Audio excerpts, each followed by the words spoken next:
Il a promis aux Béninois d'user pleinement de ses droits d'élu de la nation pour révéler au grand jour les dessous de l'indemnisation des personnes expropriées à Donkotogba à travers une commission d'enquête parlementaire. Le député du parti Les Démocrates, Abdelkamel Ouassangari, est notre invité sur Zone Franche ce dimanche. Bonjour à tous et chers invités, bonjour. Bonjour, merci les journalistes. Ce sujet est au menu de ces échanges d'une heure que nous démarrons ainsi. Cette semaine, la commission interministérielle d'expropriation chargée de dédommagement a informé les concernés de la disponibilité de l'intégralité des montants quelques heures seulement après le déplacement du parti Les Démocrates sur le terrain. C'était une pression fructueuse de l'opposition sur l'exécutif, et qu'en sera-t-il maintenant de cette volonté d'y voir les choses de plus près? Mais au-delà, on passe également au scanner l'actualité de la semaine dans le monde éducatif, cette bouffée d'oxygène en quantité, diront certains, insufflée par le gouvernement à l'ensemble des aspirants au métier d'enseignant, en attendant le reversement annoncé. Les salaires passent à 12 mois sur 12, congé de maternité pour les femmes, prime de 20 000 francs CFA, scolarité des enfants et prise en charge sanitaire. Les conditions de cette catégorie d'enseignants étaient une préoccupation plus d'une fois évoquée par le parti de l'opposition à l'hémicycle et en dehors. Que retrouveront ou que trouveront-ils à dire encore ces anti-talents après la batterie de mesures bien vues et appréciées de tous, sinon tous presque jusque-là? Interrogation au cœur et au centre de cette entrevue. Et autre préoccupation à épiloguer dans ce numéro, la promulgation du code électoral dans ces nouveaux amendements après conformité déclarée par la Cour constitutionnelle. Qu'en sera-t-il après? Nous allons vous aider à scruter cet avenir, Franck Aounou et moi. Bonjour Franck. Bonjour William Cliquant, chers téléspectateurs, bonjour. Kamel Ouassangari, bonjour. Bonjour Monsieur Franck. Vous êtes député du parti Les Démocrates à l'Assemblée nationale. Le chef de l'État, vous le savez, a promulgué la loi 2024-13 modifiant et complétant la 2019-43 portant code électoral après toutes vos récriminations et voies de recours épuisées. Qu'en dites-vous, qu'en avez-vous dit au sein du parti Les Démocrates lorsque vous êtes allé à la base rencontrer vos militants? Qu'est-ce que vous avez dit à ce sujet? Merci monsieur le journaliste. Je voudrais profiter en ce mois béni de Ramadan pour vous remercier et souhaiter la paix pour le peuple béninois. La paix, parce que tout développement ne peut avoir lieu que s'il a la paix. Et je prie énormément que la paix, tant voulue, soit toujours effective ici au Bénin. Sur ce, en ce qui concerne la promulgation des modifications apportées au niveau du code électoral par le chef de l'État, actuellement nous sommes sur le terrain, que nous sommes revenus en urgence, mais on va y retourner pour pouvoir expliquer aux populations à la base le contenu même des différentes réformes apportées et leur montrer que nous voulons transformer, que les gouvernants d'aujourd'hui veulent transformer notre démocratie plurielle en un régime des partis politiques. Donc c'est un peu... Régime des partis politiques. Régime des partis politiques. Qu'est-ce que vous y mettez? Nous parlons de régime des partis politiques parce qu'aujourd'hui, au Bénin, pour être candidat, il faut forcément, impérativement faire partie d'un parti politique.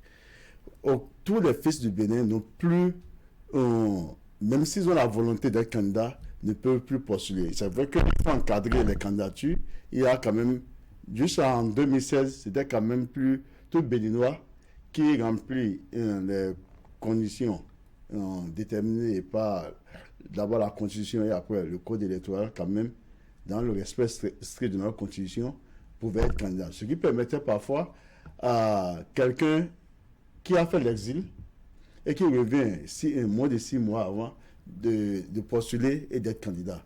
On n'imposait pas des candidatures des partis politiques parce qu'on estime que pour gérer, pour gouverner ce pays, ce n'est pas nécessairement quelqu'un qui sort d'un parti politique. Et ce qui me fait mal dans cette histoire, c'est que les gens trouvaient que le président Patrice Talon, ceux qui le soutiennent, a été bon, qu'il a été meilleur.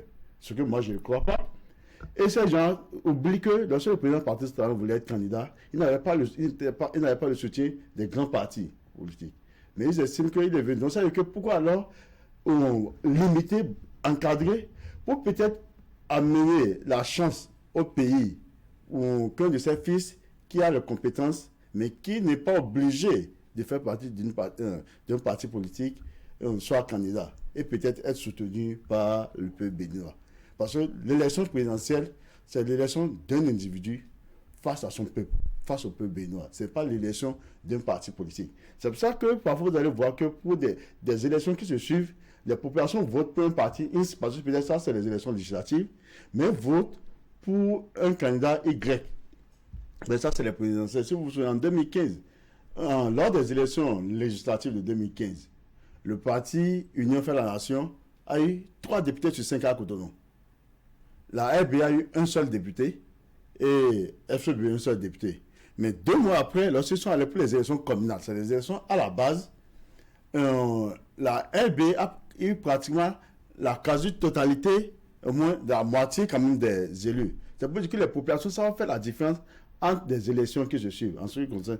Et on doit revenir à ça. Laisser le peuple de choisir ses dirigeants. Oui, mais quel mal il y a, honorable Kamel Ouassangari, à ce qu'on dise que nous voulons des partis forts, des gens qui militent dans des partis politiques. L'activité politique n'est pas réservée à tout le monde.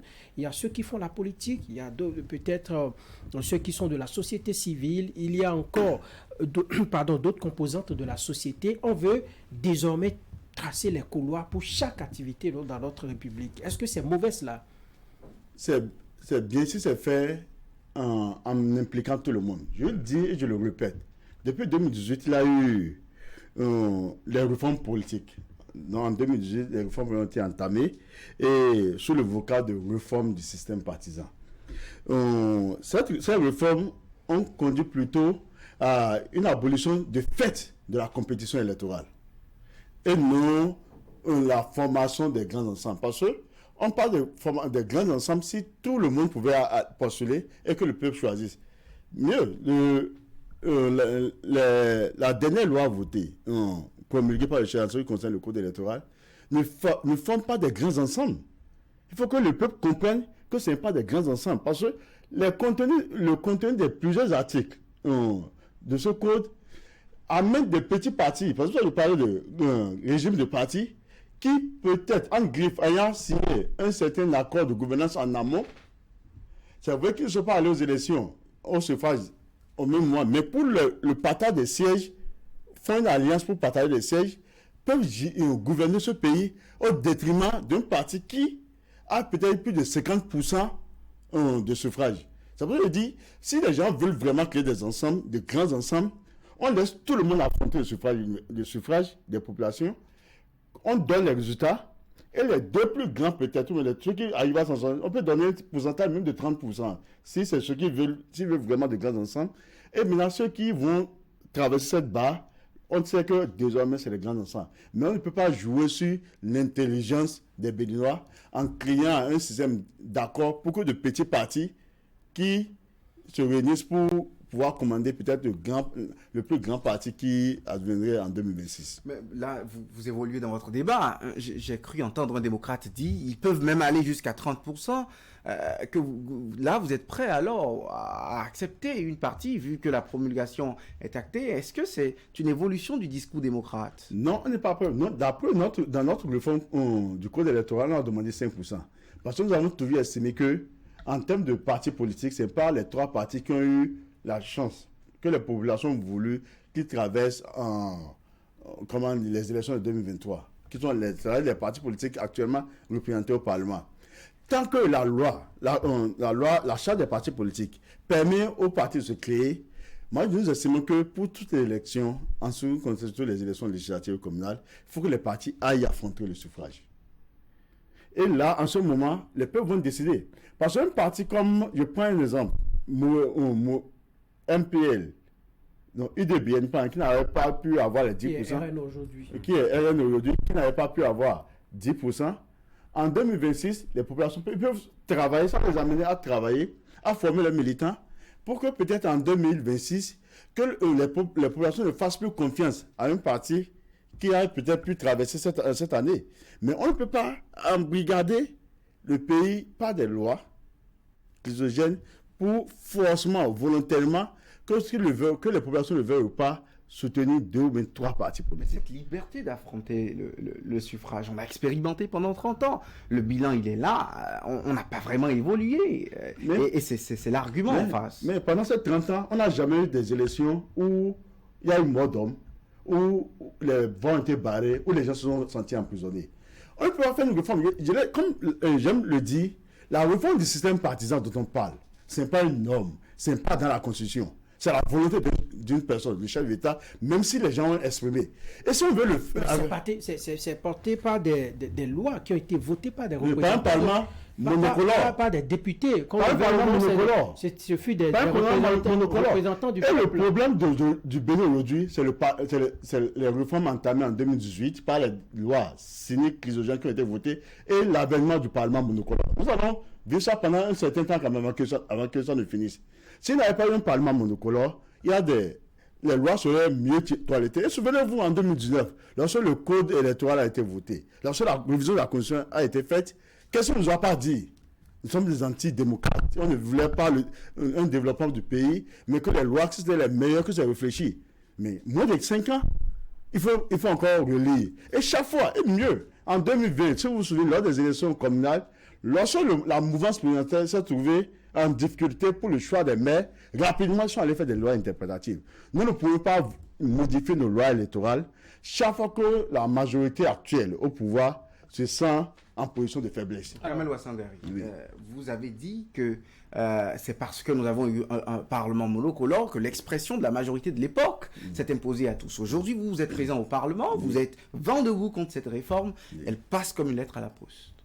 Oui, mais... Donc ce n'est pas le Parlement monocolore qui est le dernier des problèmes du Comme Bénin. je l'ai dit, les problèmes du Bénin, cette histoire de Parlement monocolore va créer des problèmes pendant un certain nombre de temps, jusqu'au départ du président Patrice Talon le 24 mai 2026.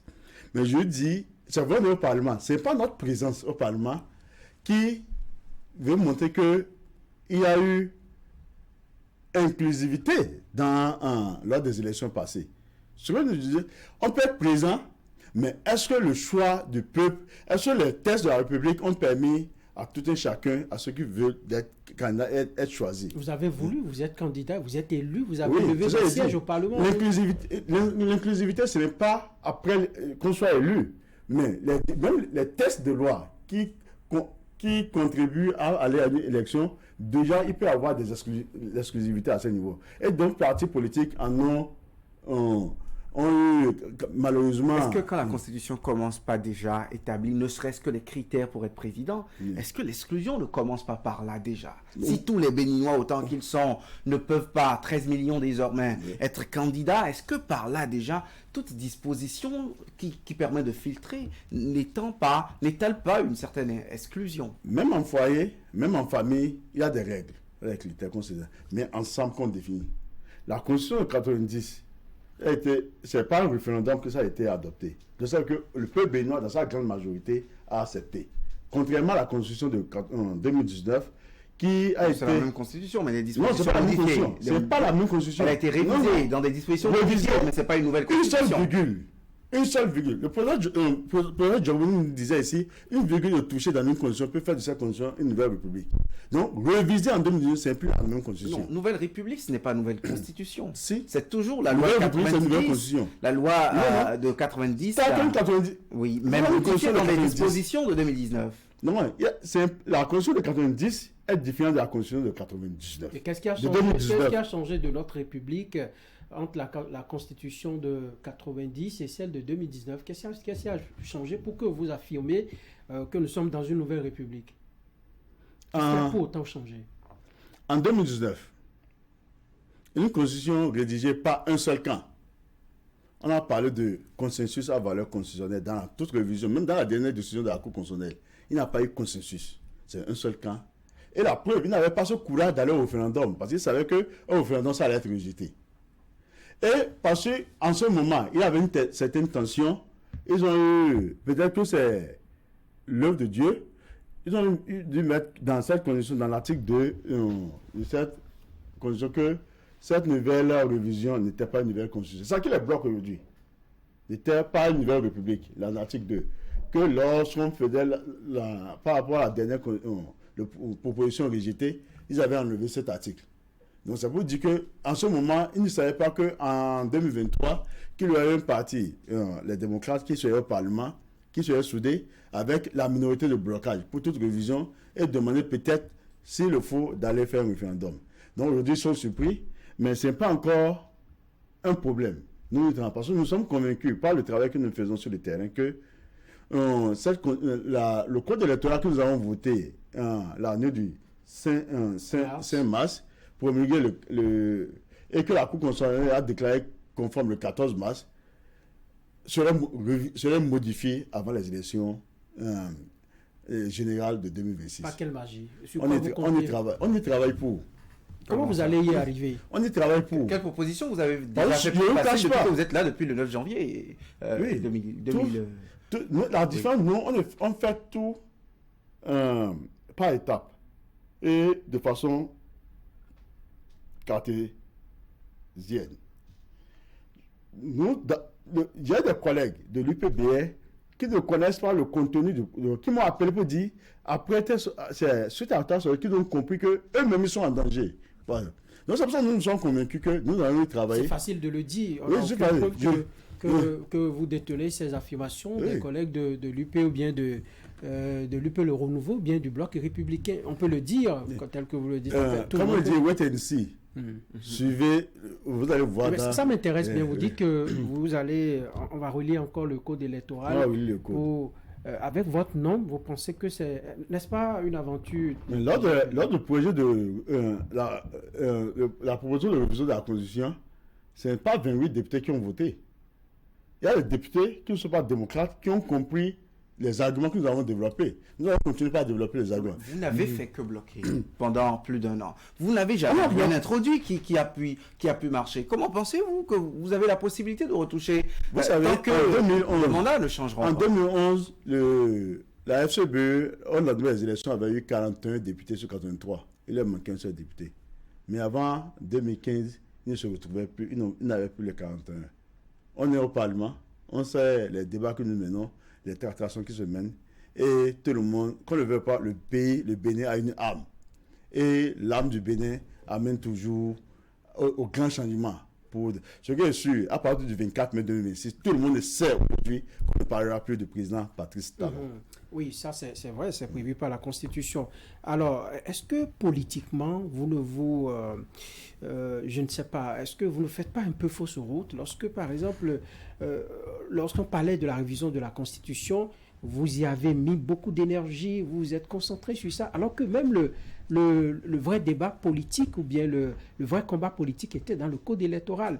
Au lendemain de la révision de la Constitution que vous avez bloquée, on vous a vu vous enjailler, vous avez manifesté votre joie et tout. Mais après, pour le code électoral, on vous a vu sortir presque la queue entre les jambes parce que, bon, c'est un combat de perdu politiquement. Il faut comprendre ce que se jouait pour la révision de la Constitution. Si ça refaire, si ça reprendre même demain, même juste après-demain, on va pas rejeter la révision de la Constitution.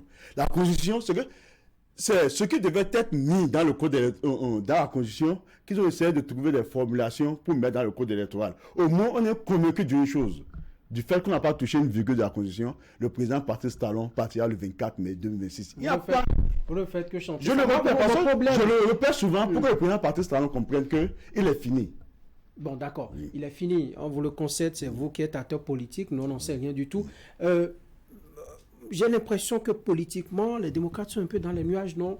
On ne vous voit pas développer des stratégies politiques assez solides pour aller contre les manœuvres disons, du pouvoir en place, du régime en place. Si on ne développait pas de stratégie, peut-être que ce qui allait se passer aujourd'hui, au moins le gouvernement réfléchit avant d'amener un dossier. C'est difficile d'être avec des gens avec qui vous votez des trucs au Parlement, mais qui envoient autre chose au niveau de la présidence. Et vous demandez des documents à l'Assemblée, on refuse de vous donner, c'est à la Cour constitutionnelle, vous les retrouvez avec des changements. C'est très difficile. Kamel Ouassangari. Oui, je sais de quoi il parle. Vous savez de quoi vous parlez. Je vous ai suivi devant les 16 sages de la Cour constitutionnelle l'expliquer. Mais est-ce que, du point de vue légistique, on n'a pas toujours touché de petites choses, de petites erreurs de français et de petits détails dans les lois après leur adoption depuis la nuit des temps? Non, j'ai suivi mon collègue Orden qui disait qu'au niveau de la commission des petits détails, je vous dis, les fautes d'orthographe, les petites phrases, mais pas des phrases entières. Mais pas, ils ne parlent sur droit. Parce qu'au Parlement, ce que les gens comprennent, tout article dans un texte de loi est lu. S'il y a des reformulations à faire, les gens font des reformulations là, et c'est ça qui est adopté. Mais s'il peut y avoir des erreurs de matériel, non, je ne vais pas parler de mineurs, mais des fautes d'orthographe qu'on peut corriger, mais pas la responsabilité d'augmenter toute une phrase. Parce que cette phrase change l'esprit même de l'article. Et c'est ce que nous dénonçons. Et mieux, on finit de voter le code électoral le 5 mars, le 8 mars, le président Éric Ondete et le président du groupe parlementaire à Tchad le 8 mars écrit au président de l'Assemblée pour demander, nous voulons une copie de travail finalisé par la commission. On dit que ce n'est pas pour le 11 mars. Le secrétaire de la commission des lois, mon collègue Célestin Oussou, va aussi demander le copie. On dit que les services législatifs sont en train de travailler, que ce n'est pas encore prêt. Mais à notre grande surprise, c'est sur le 11 mars que ce document a été envoyé au chef de l'État. Le 12, on a demandé, on n'avait pas. Et c'est à la Cour constitutionnelle qu'on nous sort une copie pour nous donner 1 heure de temps d'aller voir ce qui est là. Et c'est pendant ces 1 heure de temps, heureusement que tout est transmis en direct sur YouTube. On a pris soin, dès le lendemain, copier la bande. On a demandé à nos services de nous estimer la lecture des articles adoptés, article par article. Et c'est là, maintenant, lorsqu'on lisait le contenu de certains articles, on a vu qu'il y a des articles que les gens ont modifiés sans même prendre le soin de retourner au niveau de la commission des lois ou bien de réunir le bureau de la commission des lois pour valider. Et c'est sur ça qu'on est là. Parce que ce bout de phrase qu'ils ont intégré change considérablement l'esprit de l'article. Et c'est ce que nous dénonçons. Allégations qui sont lourdes. Et devant la Cour constitutionnelle, le représentant du président de l'Assemblée nationale vous a dit de faire une procédure si tant est que vous pensez qu'il y a il y a des fonds à disposition pour porter une plainte dans les tribunaux contre le président de l'Assemblée. Pourquoi on dit que quelqu'un a fait le temps? On n'entend pas les dispositions. De réussite. Vous savez, le Bénin, ce n'est pas aujourd'hui. Le Bénin ne finit pas demain, ne finit pas en 2026. Le système du président Talon va prendre fin le 24 mai 2006. Les gens vont répondre. Ils vont répondre. Ça n'est pas à discuter. Je demande seulement si les gens veulent poser des actes de porter les gants. Parce que demain, ne pas oublier qu'il y a 2006 à 2016. De la même manière, de 2016 à 2026, ceux qui font ce genre de petits jeux, pensant faire plaisir à une seule personne, seront seuls devant la justice de leur pays. Toujours sur le code électoral, Kamel Ouassangari. Tout à l'heure, vous avez décrié comment est-ce que des gens élus sur la liste FCBE, vous en étiez marqué, c'est pour ça sûrement que vous le rappelez des années après, ont pu se retrouver par le BMP, le bloc de la majorité présidentielle, du côté de Patrice Talon, quelques jours après son avènement. Mais le nouveau code aujourd'hui sécurise un parti politique contre toute cette transhumance. Est-ce que vous voulez une chose et son contraire? Ça ne sécurise pas. Comment ça? Le nouveau code dit seulement que la personne ne peut parrainer. Ça ne veut pas dire que la personne ne peut aller ailleurs. La personne ne peut seulement pas parrainer, c'est tout. Quelqu'un peut être élu sur une liste donnée et décider d'aller soutenir quelqu'un. Seulement, il ne peut pas parrainer la personne. Si on faisait comme au Sénégal, pour dire par exemple que c'est quelqu'un qui est son parti, il perd son siège, là on sait vraiment que c'est un travail qui a fait ça, on lutte contre la transhumance. Là, chacun prend sa responsabilité lui-même de rester ou de quitter. Mais la personne aujourd'hui, si quelqu'un quitte, il ne perd pas son siège. Il va siéger jusqu'à la fin de son mandat. Vous pensez que le cadre législatif a tranché sur ce sujet? Non, ça va pas trancher. Non, rien n'a été fait. Rien n'a été fait. Et le jour à venir, vous allez voir. Alors, nous allons évoluer. Le code, il est adopté avec ses amendements et promulgué même après son passage à la Cour constitutionnelle. Il faut voir maintenant l'avenir. Nous irons dans l'avenir. D'ailleurs, lors de la première session ordinaire de la coordination nationale de votre parti, c'était mardi dernier, la déclaration finale exhorte le peuple béninois à rester mobilisé et engagé contre l'arbitraire et l'exclusion. Pour les mois à venir, n'est-ce pas un ton peu conciliant quand on sait que le vin est totalement tiré, même qu'on l'a bu? Parce que, vous voyez, c'est vrai que nous ne sommes pas d'accord du code. La preuve, même le code de 2019, on n'était pas d'accord. Mais on s'est conformé. On est allé, on a montré de quoi on est capable. Ça vous dit, le code a été voté. Bien que nous dénonçons le faux contenu et aussi le fait que des petits partis veulent prendre le grand nombre pour, veulent diriger le grand nombre. Parce que dans le contenu, ce qu'on ne dit pas au niveau de ce code, on ne parle d'accord de gouvernance. Si, vous savez, les gens sont terribles dans du machiavélisme. Parce qu'on dit un exemple simple. On a nommé du vote de 2026. Il peut arriver qu'un parti qui a eu 50%, 60% même au niveau national de voix, et que deux petits partis qui ont eu peut-être 12% et 15% au niveau national, parce qu'ils sont en accord de gouvernance, prennent tous les sièges. Au moment où le parti qui a eu 60%, parce que eux, ils ont, en étant en accord, dans chaque circonscription électorale, ils ont pu avoir plus de 20%, 20%, 20%.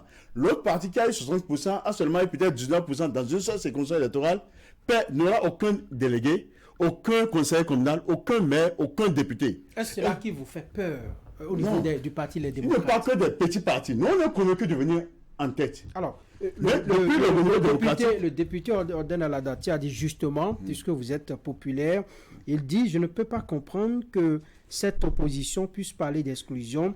Ils disent qu'ils sont le peuple tout entier. S'ils ne sont pas capables d'avoir ce seuil, qu'ils le disent clairement. » Si le seuil était appliqué à tous les partis, ils n'allaient pas avoir le problème. Parce que tous ceux qui se disent qu'ils sont en accord de gouvernance, le seuil de 20% ne leur est pas appliqué. Le seuil de 20% n'est pas appliqué aux partis qui sont individuellement en accord de gouvernance. Mais le parti Les Démocrates est à l'abri de Vous savez, des conséquences qui pourraient survenir depuis 90, il n'y a pas eu une élection où un parti politique a pu avoir 20% sur toute l'étendue du territoire national. Dans les 24 circonscriptions électorales. On n'a pas forcément toutes les données. Hein. Non, on a fait ce travail. Aucun parti, même au temps fort, en 2011, au moment où le président Yaya a fait le chaos, FCBE n'avait pas 20% dans toutes les circonscriptions électorales. Ça vous dit que ils sont convaincus qu'on n'a jamais eu ce cas de figure. Et c'est pensant être plus intelligent qu'ils ont créé cette histoire d'affaires de gouvernement. Je viens par exemple chez moi, dans la 80 circonscriptions électorales, qu'on a eu aux élections, que j'ai 60%. Bon, 60% que je donne, ce n'est pas que j'ai inventé. Pendant les élections passées, UPBR, je les ai laminés. C'est pour ça que je prends l'exemple de chez moi. Et qu'on ait des cas de figure. Et que peut-être dans une circonscription lambda, qu'on n'ait pas. Et que ceux qui ont eu 19% et 17% qui vont se partager les sièges au niveau national. Non. Ça sonne un peu mal à vos oreilles. Si on veut faire vraiment appliquer la réforme du système partisan, comme le dit, qu'on veut créer des partis forts, qu'on laisse tous les partis aller affronter la population, que la Cour constitutionnelle déclare les résultats. À ce moment, si les partis ont pu dépasser cette étape, ils peuvent, comme ils le font actuellement au Parlement, ou bien comme ils l'ont fait lors des élections communales en 2020. Il y a eu des accords de gouvernance en 2020.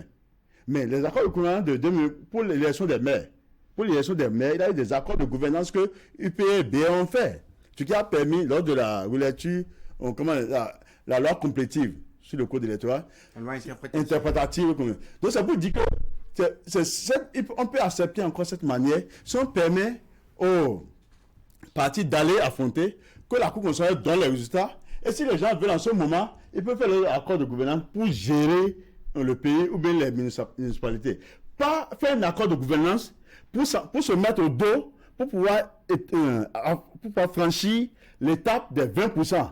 Qu'on demande à un autre parti qui, je parlais de Kero, je peux avoir 20% chez moi, parce que les deux autres partis, parce qu'ils ont 17 et 19%, à cause de l'accord de gouvernance, BR serait sauvé, UP serait sauvé. Au moins, moi qui ai 60%, j'aurai 0 élus. Et eux qui ont 17% individuellement, 19% auront des élus. Ça, c'est quel... Bon, là, c'est la loi. Elle s'impose désormais à tout le monde, honorable Kamel Ouassangari. Je comprends que vous avez pris la mesure de la situation, non? Juste au lendemain de la promulgation, vous êtes déjà sur le terrain. Oui. Vous expliquez, vous haranguez la foule, vous attirez déjà leur attention pour leur dire mais il faut voter pour nous en 2026. Ça veut dire que vous travaillez déjà sur la base de ce code voté, non? Non, on travaille déjà même avant le vote de ce code. Parce que vous travaillez encore plus maintenant? Non, on travaille, c'est peut-être que comme le sujet est sur le tapis, les gens les regardent tourner sur nous. Sinon, on travaille parce que nous, on a déjà pris, on a commencé à prendre les dispositions pour pouvoir affronter 2026. Parce que l'an 2023 a été un test pour nous, pour notre participation. On a vu les problèmes qu'on a eus. En faisant, on essaie de régler, de colmater les brèches et de voir là il faut aller pour faire un meilleur score qu'en 2023. C'est pour ça que vous devez remarquer que nos sorties beaucoup plus, actuellement surtout avec le président Mboni Yaïs, le président du parti, c'est dans des circonstances où on n'a pas eu d'élus pour essayer de faire comprendre aux populations, il faut qu'on travaille. Nous sommes un parti du peuple, on serait toujours un parti du peuple, un parti de paix. Éric Rondeté, une des têtes de proue de votre parti, dit que leur propre loi, il y a un piège contre eux-mêmes, parlant de la possibilité qu'elle donne aux délégués des partis politiques de contrôler l'électeur qui vient voter. Expliquez-nous ce qu'il a voulu dire par là. Vous savez, dans l'ancien code, si un élu venait dans un bureau de vote pour voter, les représentants des partis politiques n'avaient pas ce droit de vérifier sa pièce d'identité pour voir si c'est conforme à ce qui est au niveau de la liste électorale. C'est une réforme que lors des travaux en commission, on a eu à intégrer. Donc il y a eu un tableau, il s'était mis. Heureusement, peut-être comme c'est ce que le président Éric Rondeté voulait expliquer, en finalisant le travail, il ne pense plus, il n'a pas ça, cet article n'a pas été retiré. C'est un article nouveau qui n'a pas été retiré et a figuré. Peut-être si s'était rendu compte, il n'allait pas accepter. Et c'est ce que... Vous pensez qu'ils font de la fraude électorale? C'est pour cela qu'ils ont des scores comme ça? Oui. Ils font tout. Ils ne sont pas convaincus de convaincre le peuple pour se faire élire. C'est un procès d'intention. Ils ont 53 et 28 députés au même 53, oui, 53 et 26. Il faut tenir compte du contexte. Juste à la veille du dépôt des dossiers, même juste au dépôt des dossiers en novembre 2022, les gens n'étaient pas sûrs de notre participation aux élections. Avec des gens qui étaient traqués, les gens avaient même peur de dire qu'ils sont démocrates. Dans ces conditions, nous sommes allés aux élections. Et je le dis, je le répète, nous avons le même nombre de députés qu'un parti qui est au gouvernement, qui soutient, qui a pu gérer pendant 4 ans, qui avait des députés, le BR. Ils savent qu'aujourd'hui, nous sommes là. Nous animons la vie politique du pays. Nous savons que nous sommes en contact. Mais on n'a plus peur. Même vous, au niveau des chaînes, vous avez peur dans le passé de recevoir l'opposition. Parce que à la sortie, les gens... On a toujours reçu l'opposition. Oui, mais pas comme maintenant. Le traitement de l'information. Quand on a un statut particulier, je ne sais pas comment... Qu'est-ce que vous bouffez, vous essayez de faire quand même mieux. Mais plusieurs chaînes... Nous sommes professionnels, c'est tout. Les chaînes avaient peur. Mais aujourd'hui, on sait qu'on est présent. La preuve. Avant, je ne pouvais même pas réunir les gens chez moi. Aujourd'hui, s'ils m'en veulent facilement, c'est même au carrefour. Et que ce que vous reprochez en fait à Patrice Talon, ça n'est pas parce que si vous avez la possibilité de vous réunir, la liberté d'expression, la liberté de réunion, la liberté de manifestation, ça veut dire que elles sont effectives aujourd'hui. Non, pas totalement. La preuve, dans le zoo, nos éléments ont voulu, dans un passé récent, faire une rencontre avec les populations. Ils ont eu l'autorisation signée par le deuxième adjoint au maire, mais la police est venue les disperser. Est-ce que toutes les conditions étaient réunies? On n'était pas là pour véritablement... Non, c'est signé par le deuxième adjoint. S'il a un problème au niveau de la mairie, ce n'est pas la faute de ceux qui ont fait la demande. Les gens ont fait régulièrement leur demande, ils ont eu l'autorisation. Et mieux, lorsqu'ils ont voulu se réunir chez eux à la maison, Parce qu'ils avaient préparé, après la réunion, un rafraîchissement. Ils sont évoqués, même leur permettre de se réunir dans leur résidence pour prendre le rafraîchissement. La police a refusé. S'il y a des risques de perturbation, Oui, de troubles à l'ordre public. Et il n'y a que les forces de l'ordre qui puissent le dire. Bizarrement, ce qui est bizarre, c'est quand les démocrates veulent faire une activité contre tous les risques de perturbation, mais au même moment, On connaît votre discours. On laisse quand même les amis de Olivier Bocor, chaque week-end animés, chez eux, il n'y a pas de perturbation. Le bilan de Patrice Talon est acquis pour eux et ils doivent le perpétuer. On sait de quelle façon est-ce que vous traitez ce bilan et quelle est l'alternative que vous proposez avec la véhémence de vos mots la plupart du temps. Il y a le statut de l'opposition. La loi reconnaît notre existence. On ne peut pas parler de démocratie s'il n'y a pas la mouvance et l'opposition. Donc la loi nous donne ce pouvoir. Pas parce que nous ne sommes pas au pouvoir, que nous n'avons pas dit à notre population, si nous on venait, tout parti politique aspire à diriger le pouvoir d'État. Non, ce n'est pas parce que nous sommes qu'on va croiser les bras et attendre. Il faut que chaque fois que le gouvernement prend une décision qui impacte nos populations, il faut qu'on aille voilà ce que nous pensons. Si nous étions là, voilà ce que nous avons fait, c'est ce que nous faisons. Justement. Mais les gens n'aiment pas la contradiction, c'est ça le problème. Justement, il y a eu des décisions cette semaine prises par le gouvernement que vous avez expliquées. On va s'y attarder un peu. On commence déjà par la mesure au profit des aspirants au métier d'enseignant. Vous faites de la récupération politique surtout, presque. On voit circuler des vidéos qui rappellent que Nouré Ouachad et Constant Naoum en parlaient au Parlement, que c'est un combat de gagner pour les démocrates. Finalement, Talon aura fait quoi de bien selon vous? Rien apparemment. On ne fait pas d'abord de la récupération politique. Je prends les vidéos qui ont circulé, ont montré bel et bien que, surtout avant la rentrée, que les députés du Parti des démocrates, on lui a posé plusieurs questions au gouvernement sur le problème des AME. Et c'est ce que nous rappelons. Parce que nous estimons qu'aujourd'hui, c'est parce qu'on a acculé le gouvernement que le gouvernement est obligé de faire un peu de saupoudrage. Vous savez? Ah oui, vous appelez ça? Oui, parce que je vais vous raconter une histoire. J'ai lu des gens qui dit Hitler, l'Allemand, avait réuni il était avec son équipe, il a de prendre un poulet. Il déplume le poulet sans anesthésie. Il jette le poulet. Après, il lui donne du maïs. Il commence par le poulet. Donc, malgré qu'il a fait du mal au poulet, le poulet a commencé. C'est ce que le gouvernement veut faire des AME. Le problème le plus capital des AME, c'est leur reversement, au moins en agent contractuel de l'État. Oh, c'est le grand combat que nous avons. C'est pour ça que nous ne pouvons pas dire qu'on est satisfait tant que le reversement des AME n'est pas effectif. Il y a plus de 30 000 AME. Lorsqu'on a mis la pression, lors des travaux budgétaires, qui ont reversé 33 000. 1500 au niveau de l'enseignement maternel, 1500 au niveau de l'enseignement secondaire. On a dit que ce n'est pas ça. Oui, mais c'est un processus, non? Lorsque vous dites, par exemple, de reverser tout d'un coup 30 000 AME, ça fait des charges pour l'État. Et sans être préparé, l'État risque de succomber à ces charges-là, de ne pas pouvoir bien suivre un peu la carrière de ces AME. Il faudrait faire ça de façon progressive, non? Vous ne pensez pas? Ça veut dire, lorsqu'on recrutait les AME, il y a maintenant bientôt 6 ans, on disait qu'après 3 ans, ceux qui ont fait 3 ans seront reversés. Je crois que le gouvernement a mieux. Surtout qu'ils estiment qu'ils planifient tout ça. Ils ont attendu 5 ans d'abord, de 2016 à 2021, sans pratiquement rien faire, parce qu'ils estiment qu'ils ont pris le temps de réfléchir avant de mettre en œuvre leur programmation. Et ils ont dit, après 3 ans qu'ils vont reverser, les gens ont fait 5 ans. Et c'est en ce moment qu'on dit qu'on va reverser 1600 sans définir les critères. Mais le gouvernement nous a fait comprendre que depuis 2016, l'économie du pays s'est améliorée. Et c'est depuis 2016 également qu'on a des emprunts obligataires en emprunt, comment dire, que le mot m'échappe. Un emprunt fini. Un emprunt fini. Mais malgré ça, les AME, parce que je vous dis, ce que les gens doivent comprendre que on n'a aucun problème contre le gouvernement. Le problème qu'on a, l'éducation, c'est la base de tout développement du pays. Si l'éducation est ratée, on ne peut pas aspirer au développement.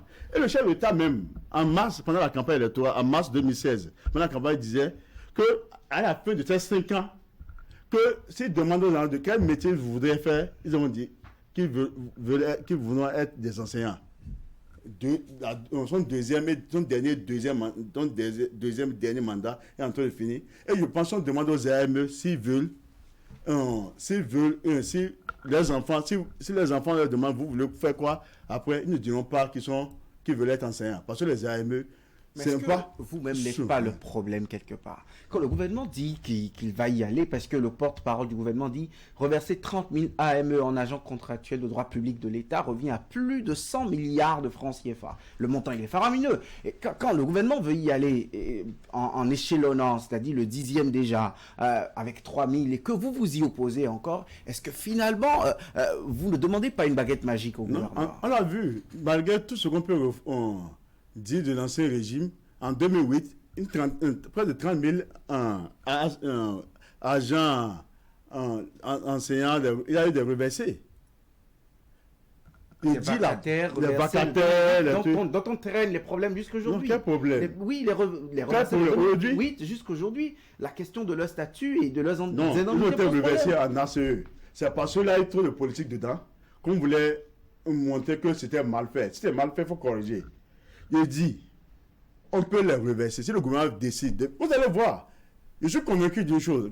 Plus on tendra vers 2026, il doit, au lieu de 3 000, le gouvernement viendra dire qu'ils ont peut-être pu reverser les 30 000. Et c'est ma prière.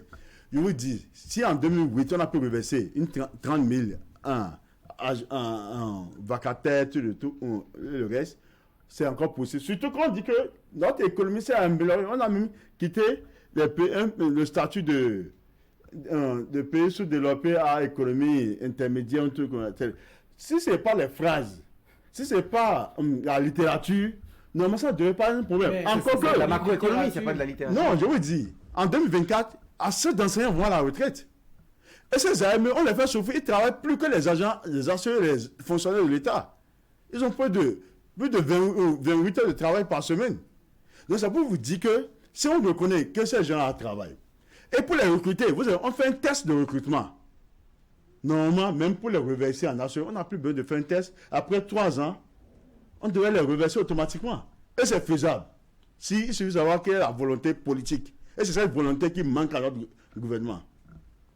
Alors, si vous abordez la question des AME, c'est tout comme si c'est vous qui êtes au contact des réalités. On les a vus faire des déclarations pour remercier le gouvernement pour avoir pris en compte ces revendications. Oui. En même temps, ils ont souhaité que le processus de leur reversement soit hâté et que ça aille très vite. Oui. Pourquoi eux, ils pensent que ça améliore leurs conditions de vie et vous, dans votre pot d'opposant, vous pensez que c'est rien du tout de fait? Vous savez, si tu es complètement en bas, et tu sais que celui qui peut t'amener celui qui peut te lever, et qui a la possibilité de le faire, mais que tu tends sa main un peu, tu es obligé de le remercier. Et mieux, c'est vrai que d'autres ont fait une sortie. Par contre, lorsque la CCB fait la sortie, il y a des AME aussi qui sont allés critiquer. Oui, évidemment. Oui, pour dire que le reversement reste une revendication capitale. Qui est faisable. C'est pas que...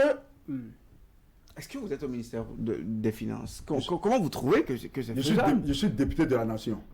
Donc, ce que je fais, j'ai quand même la documentation nécessaire pour voir que c'est possible s'il y a la volonté. Parce que vous voyez les salaires politiques qu'on donne. Oui, mais alors, vous en prenez aussi. Voilà. Je ne prends pas. Je suis élu, mais la différence que j'ai été élu par le peuple pour le représenter. Je suis un représentant du peuple. Contrairement aux gens qui viennent, qu'on amène de nulle part, qu'on ne sait même pas dans quels critères ils ont été recrutés, alors à qui on donne des salaires qu'on ne connaît pas. Tout le monde connaît le salaire d'un député aujourd'hui, mais personne ne peut dire quel est le salaire d'un ministre. Les gens saisissent la Cour constitutionnelle. La Cour constitutionnelle a saisi le gouvernement. Donnez-nous le décret qui fixe le salaire des ministres. Le gouvernement a refusé. Pourquoi cette opacité? C'est qu'on fait une bonne gestion des ressources publiques. Il n'a rien à cacher. Il n'a rien à cacher. Ça vous dit, si le gouvernement veut, dans les jours à venir, le reversement des AME serait effectif. Si vous prenez le pouvoir en 2026, c'est l'un des premiers actes que vous allez poser. Vous allez reverser tous les AME, les 30 000, c'est ça? Oui, parce que nous croyons à l'éducation. Mais Donc, après l'éducation, il y a d'autres et on priorités dit- également. Pardon? Il y a également d'autres priorités, même si l'éducation est La la priorité des priorités. Si quelqu'un Il veut y a tuer une d'autres nation, priorités. si quelqu'un veut tuer une nation, il tue l'éducation. Et c'est pour ça qu'il faut qu'on reverse les armes, que les gens se sentent vraiment dans les conditions de travail. On a déjà plus de 120 AME qui sont déjà décédés. Pas manque de soins. Nous n'avons pas les chiffres. Et c'est le SG Kassa Mampo qui en parlait la dernière fois. Lui, lors de sa sortie, je le sens bien. Et c'est difficile les conditions de Kamel vie. Ouassangari, Oui. il n'y a rien, ne serait-ce qu'infinitésimal dans ces mesures à prendre de bon. J'ai pas compris. Il n'y a-t-il rien de bon dans ces 5 Donc, vous grandes savez, mesures j'ai toujours du plaisir à le dire. Il a 81 députés qui soutiennent l'action gouvernementale. Ils ont les ministres, ils ont les DG. C'est eux qui sont là, c'est à eux de dire ce que le gouvernement fait de bon. Moi, je parlerai pour amener le gouvernement à améliorer. Donc vous décidez d'être aveugle sur certains points. Non, je ne suis pas aveugle. Ce n'est pas à moi de parler pour dire ce qui est bon. Je dirai ce qui n'est pas bon pour amener le gouvernement à faire mieux. C'est ce que nous avons fait au Parlement. En parlant de permettre aux femmes qui sont AME, qui bénéficient des congés de maternité, de leur payer 12 mois sur 12. C'est la revendication qu'on arrive à faire. Et heureusement, le gouvernement, pour faire baisser un peu la tension, a dû accepter. Et nous allons continuer. Parce que je vous dis, je ne vous cache pas.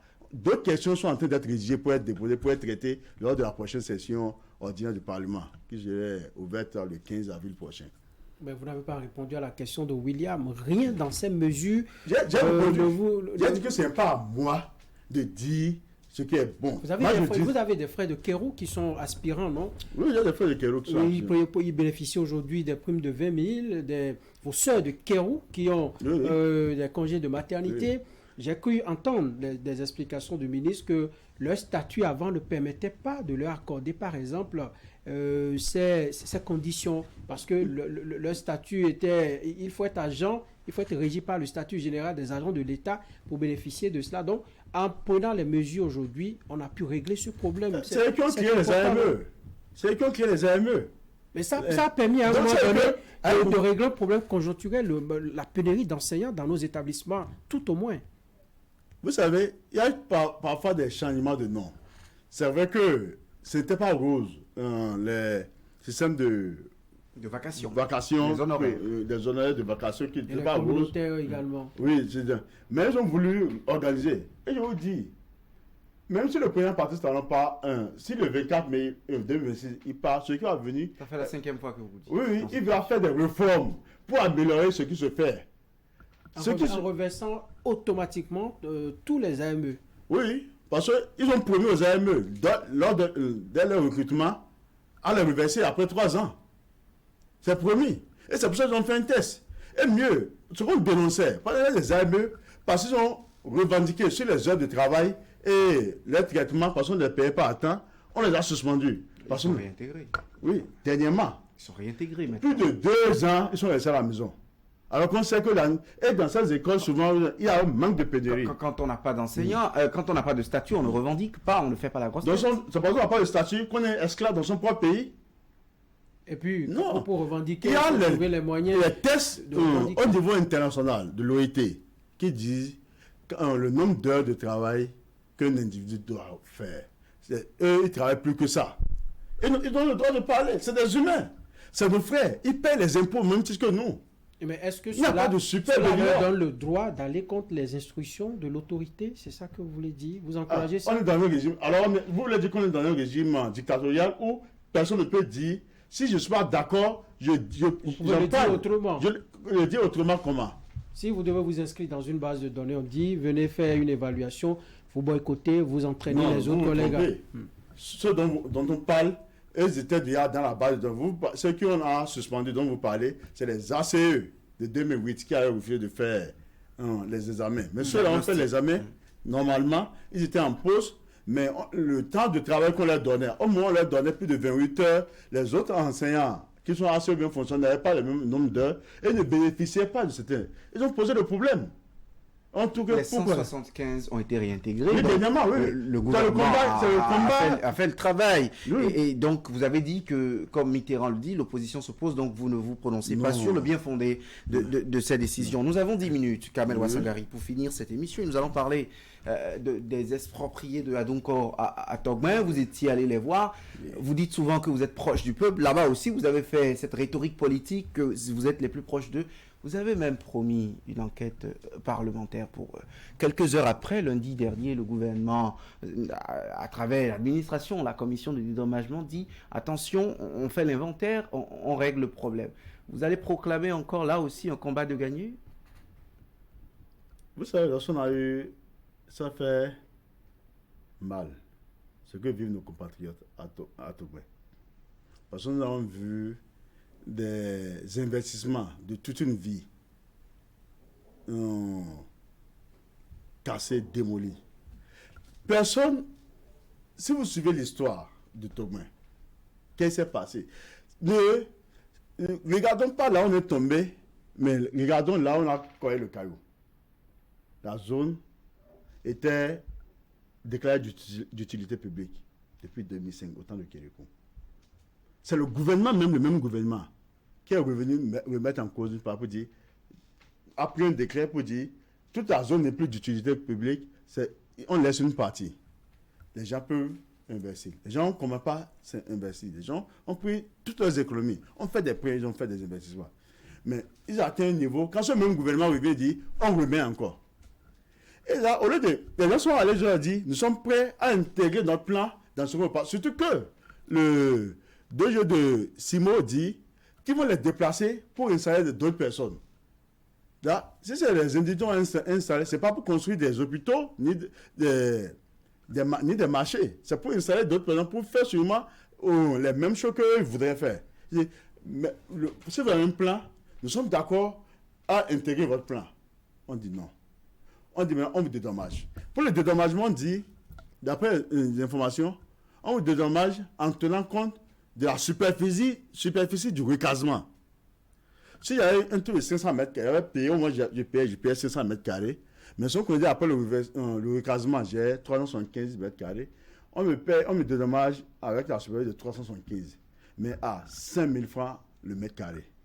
Ça veut que si les gens de Goulo Djigbe entendent cela, ils vont dire que eux, ils ont gagné. Parce qu'à Goulo Djigbe, on sait que le mètre carré était à 115, un truc comme ça, moins de 200. Nous sommes en plein cœur de Cotonou. Oui, donc je viens, mais c'est pas bien. Ça veut dire que oui, ils vont dire que mais aujourd'hui Goulo Djigbe devient centre. Mais on dit que d'ailleurs, vous voulez faire, on doit s'asseoir pour discuter. Il faut qu'on soit d'accord pour signer là. Et on met en place une commission qui fait un travail où les gens ne sont pas d'accord, tout le monde n'a pas signé un PV et on commence pas à casser. Les gens disent, on leur fait comprendre que le montant réservé pour le dédommagement, les montants sont déposés à la caisse de dépôt et de conciliation. Quel accord, quel papier les gens ont signé? Non, on est un pays de droit. Discuter avec les gens, on sait que l'État, la Constitution, permet le dédommagement comme juste et préalable dédommagement. Comme juste et préalable. Il faut venir évaluer et ensemble rembourser les gens. C'est ça qu'on veut faire un truc d'utilité. Et c'est la méthode forcée tête baissée du gouvernement que nous accusons. Et mieux, ceux qui sont là, c'est des Béninois. Si les gens sont prêts à investir aussi, au même titre que ceux qui vont venir, qu'on nous dise vraiment qu'est-ce qu'on veut faire concrètement au niveau de ce site. Honorable, est-ce que sur la question, vous avez écouté la commission qui s'en est chargée? Vous êtes allé à la source pour prendre les informations de comment les choses ont été conduites, ou c'est sur le terrain, vous êtes contenté de ce qu'on vous a confié sur le terrain? Nous, on a pris la documentation, les différents dossiers, décrets, tout ce que je veux dire, c'est des décrets pris par l'État. Les gens sont allés à la Cour constitutionnelle, les décisions de la Cour constitutionnelle, on sait, et c'est suite à ça maintenant qu'on a décidé d'aller écouter. Et là encore, on a eu la documentation complémentaire. Actuellement, on est en train de préparer une question orale au gouvernement. C'est qu'on avait déjà fait une question orale au gouvernement et les réponses données par le gouvernement viennent contredire ce que nous observons sur le terrain. Nous allons, en tenant compte des réponses du gouvernement lors de la dernière question orale posée par l'honorable Gafari Adeshokan, nous allons reposer et demander à ce que le Parlement, c'est vrai, on est en minorité, et je l'ai répété, hein, lorsqu'on fasse une commission d'enquête parlementaire, pour qu'on aille, et ensemble, pour que le Parlement puisse déposer un rapport, et en ce moment, on va situer les responsabilités. Et que proposez-vous maintenant, en attendant votre question orale au gouvernement, à l'Assemblée nationale, et sur la base de tout ce que vous avez observé sur le terrain, que proposez-vous par rapport à ce dossier? Il y a plusieurs actions que nous proposons. Je commence par la question orale. Nous savons que la Commission des droits de l'homme, les droits de l'homme et AMC ont fait un travail sur la Kodji et trucs. On est en train de préparer une demande d'audience pour les rencontrer, pour qu'on puisse aussi les écouter, pour voir qu'est-ce qu'ils ont fait à leur niveau, pour qu'on avoir les éléments nouveaux qu'on pourrait avoir auprès d'eux.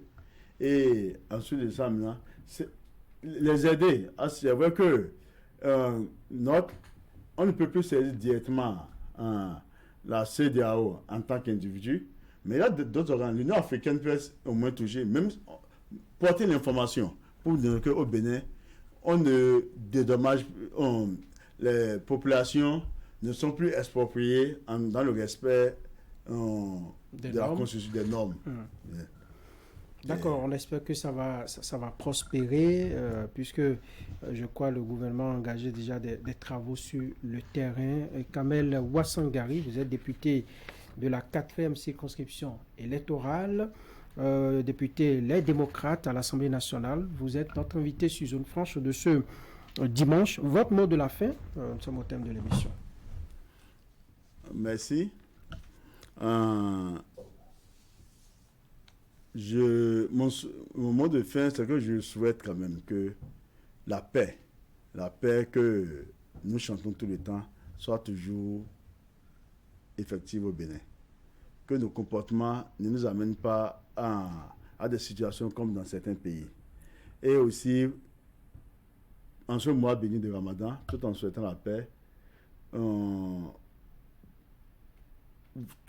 prier pour que nos compatriotes qui sont en prison, à savoir Rekia Madougou, Joël Aïvo, Thibaut Ogo et bien d'autres, puissent recouvrer la liberté et que les exilés politiques puissent aussi descendre au pays pour qu'ensemble, nous puissions amorcer le véritable développement de ce pays. Merci à vous de vous rendre disponible pour discuter avec nous. Zone Franche, c'est tout. J'étais avec William Cliquant, derrière nous, toute une équipe de réalisation, Christelle et tout le reste. Mesdames et messieurs, merci de nous avoir suivis. On se reprend dimanche prochain pour un nouveau numéro de votre émission Zone Franche.